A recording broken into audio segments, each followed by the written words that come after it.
Good morning, y'all. It's Cody's Bait and Tackle, Warsaw, Missouri. Gonna talk a little bit about what's going on with the fishing right now. Basically the same as what it had been. I had a couple cold fronts roll through, warm front, kind of hit and miss on the catfish on and off there. Looks like we got another big cold front rolling in. Catfish, main lake, you'll want to be drift fishing that 30 plus foot of water now. I would say 30 to 35 foot has been kind of my hot spot this week. Had some really good days this week, good numbers, a few big fish. Getting to be that best time of year for drift fishing for me as far as the main lake. Upper ends of the lake, the drift bite's already shut off. You'll be wanting to anchor up on them wind-blown banks up there shallow. And when I say upper end, I'm talking Tally Bend, Sparrowfoot. Tally Bend, there's going to be some fish deeper in the channel. Them fish should be pushed down a little bit there, but still, I would probably still focus on that windblown areas just because there's no current in the lake. We did get a little bit of rain last night. That should maybe help a little bit, wash out some of that stagnant water. Maybe move some fish around, hopefully. Sparrowfoot deep water area, I would probably try to target the ledges. Maybe some of that timber up there might be starting to get real good. Usually about this time of year it turns on. As far as Lake of the Ozarks, I did real good down there last week, good numbers. I was drifting right above the thermocline. Find that thermocline. If you're on the upper part, 80 mile marker up, I've heard there isn't any thermocline at all. On down, there might not be now. That water temperature's dropped enough, it might have kind of dissolved. You might not be able to see it, but the last day I was down there, I was fishing 15 to 20 foot was the best bite I found. Day before that was 20 to 25 foot. Day before that was 30 foot, was really good. So I would say right now, I would say it's probably back to that 30, 35 foot, probably the hot spot down there. That drift fishing, it'll stay good. Fresh cut bait's the best bait. I would say that bite will stay good probably till the first part of November in that deeper water. Upper end, from here on throughout the winter, you're going to want to use cut bait. Probably anchor fish. Tie up to trees, nose up on the bank. You can try spot walking with your trolling motor or just setting vertical in the boat. Drop line straight down on some of them ledges. You'll catch a few fish doing that, but it's pretty hard fishing. The boat moves around in the wind, and looks like this next week and a half is going to be pretty windy too. We've got several fronts rolling through. We got one today starting to push in. Bigger cold front, look like maybe tomorrow. Wind switching out of the north tomorrow more so.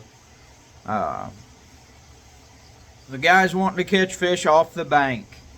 I've been asked repeatedly about the bite below the dam. That bite is just pretty well non-existent. You can pick up a few catfish down there right now if you want to fish all night. A few bigger fish even. But it is really, really, really slow. Not much going on there. You can catch some little channel cat, little panfish, blue cat, but that's about it. Right now is the time. If you want to catch white bass, maybe a hybrid off Truman, right now is the time to do it off the banks, you guys. I've had people just last weekend, I had so many people coming in asking, where can I catch fish? Where can I catch fish off the bank? There was a big veterans tournament, so I made sure I was in the shop all weekend last weekend, other than when I had to go to my kids' ball games. So I talked to a lot of different people. The guys that listened to me on what to do and where to go, they all caught fish. I had one group of 3 guys. They drove a couple hours to come up here and fish. Was going to go down below the dam, and I told them not to. Don't waste your time. Go up on Truman, hit them wind-blown points and banks, and they bought a whole bunch of stuff. They bought rooster tails, white chatterbaits, top water, a couple swim baits. They said they caught fish on everything they threw out, the areas I told them to look for. They said they caught over 80 fish that evening. They was back in here the next morning saying how thankful they was. They was one of the only groups that actually listened to me on what to do. Everybody always wants information. I've had some other people wanting information, try to tell them exactly what to do. If you don't do what I tell you to, a lot of the time it's not going to work. It might pan out in your favor and it might work, but last weekend seemed like it. Everybody I told to fish the areas I told them to fish, that where that wind was really blowing in hard, all caught fish. I know that makes it hard to cast, throwing into the wind off the bank, but that's where your fish are going to be. That's kind of the way fall always is. They even caught some catfish in some of them areas. All that bait gets pushed in there, the fish are going to be there. That's just all there is to it this time of year. I've seen a lot of limits of white bass come off some of them wind-blown points this week. All week long, people was catching white bass. Few small hybrids, not too many.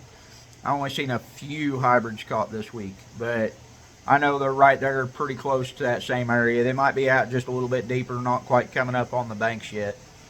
So probably right at dark, they probably are, or right before dark. But that's about all I've got as far as that on the white bass and hybrids. The crappie report, that the bite finally picked up on the main lake some, but everybody's catching them deep. Pretty well every single person I've talked to has said 20 to 25 foot down in 20 plus foot of water. Some of them are catching them in 30, 40 foot of water, 20 to 25 foot down, suspended, jigs and minnows. Some of the guys are catching them right on bottom in that 20 to 25 foot. Let it fall down the bottom, bring it up a little bit. Half the time they're saying they can't even see the fish on the graph. But they say drop that minnow down or jig down, watch that live scope, and when you bring it up off the bottom, you'll see a fish follow it up and grab it. Them fish are just tugged right down tight.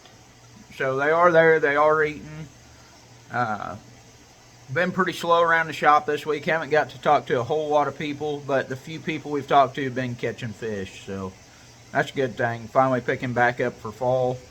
This next cold front rolling through, that'll help get it all kind of lined back out too. Hopefully school some of the bait up a little bit more. There's just bait scattered absolutely all over the main lake right now. When the water's dead calm, it looks like you could walk across the shad. There's so many of them. Lots of small shad, not a lot of big shad. Them big shad are all up on them banks. They're right up. All the big shad I've been catching, I've been throwing right up on the bank to catch them pretty well. So the ones I'm using catfishing. A lot of them 4 to 5 inch shad just scattered all over. That's last year's hatch. That's another thing. Everybody's, oh, those are threadfin shad. Where's the threadfin shad at? Trimming's got all gizzard shad. Them 4 to 5 inch shad are last year's hatch. Them little bitty shad that are like that big right now, those are this year's hatch. They're not threadfins, they're just baby gizzard shad. Just kind of clear some of that up for some of you that was wondering on that. I see it on a lot of the fishing pages, the Trimming Lake fishing page especially. I see people ask about it all the time. Trimming Montrose Lake did have some threadfin shad in it at one point that got stocked in there. A few of them shad could have come through and ended up in trimming on that upper Grand Arm, but I have never caught any up there. I have never actually seen a threadfin shad on trimming, so I'm not saying there ain't still a few left for Montrose, but I doubt it. And Lake of the Ozarks, I've never seen any in. So it's always just been a small gizzard shad. And down there, a lot of your shad are still in the coves. If you do go, I put in at Brown's Bend quite a bit. That whole cove is just absolutely loaded with shad right now. Anybody can catch shad in there. It's full. A lot of them little coves like that are full of bait already. There's still some big shad out roaming around on the main lake down there too. But I haven't been below about the 45-mile marker. That's the furthest down I've been down there. But I'm sure all the way down it's the same way. There will be shad in the pockets up shallow right now. I have seen a few of the people down there posting some white bass and hybrids on them banks already. So That bite's already on. As far as the black bass or largemouth bite, I haven't heard a whole lot this week. Haven't talked to any of the guys, but we're still selling a lot of top waters, a lot of square bills, a lot of buzz baits, chatter baits, stuff that runs shallow. That's pretty much the shallower square bills. We did get a bunch more some bass stuff in, and I think we got some more whopper ploppers in this week. So a lot of rooster tails. That's right now, rooster tails, pearl slider. That's kind of your main white bass and hybrid stuff right now. They've been working really well.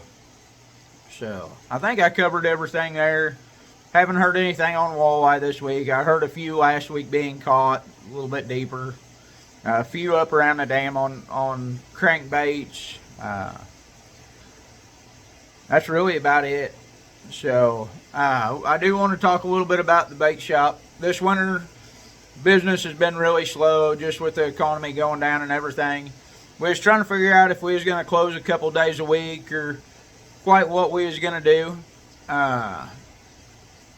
It's hard to sit in this shop all day for 1 or 2 customers a day. So I think what we're going to do, I don't think we're going to, starting off in November, we're not going to close any yet, but we're only going to be open half a day. We're probably going to be open like 7 a.m. to noon. That way everybody that needs minnows of a morning or needs something to get their day started fishing, we will be here every day at first, as long as we can keep people coming in. So as of right now, we're not going to be closing any days. I'd mentioned that earlier. Wasn't sure on it. It all depends on what the weather's like on what days people are going to be fishing. So that's our best way right now to know how to kind of plan it out. So that still gives us time to get caught up at home and get some stuff done around there we need to. But I appreciate it, y'all. Have a good one and good luck. If you're bow hunting this next week, it looks like Monday, maybe Tuesday is going to be awesome. Couple lows in the 30s, and deer should be moving. I've been trying to get ready for an elk hunt. I'm kind of getting amped up for that right now, trying to get my bow all lined back out and all that. So it'll be a good time for everybody this fall. Hunting looks like it's going to be good. So I appreciate it. Have a good one.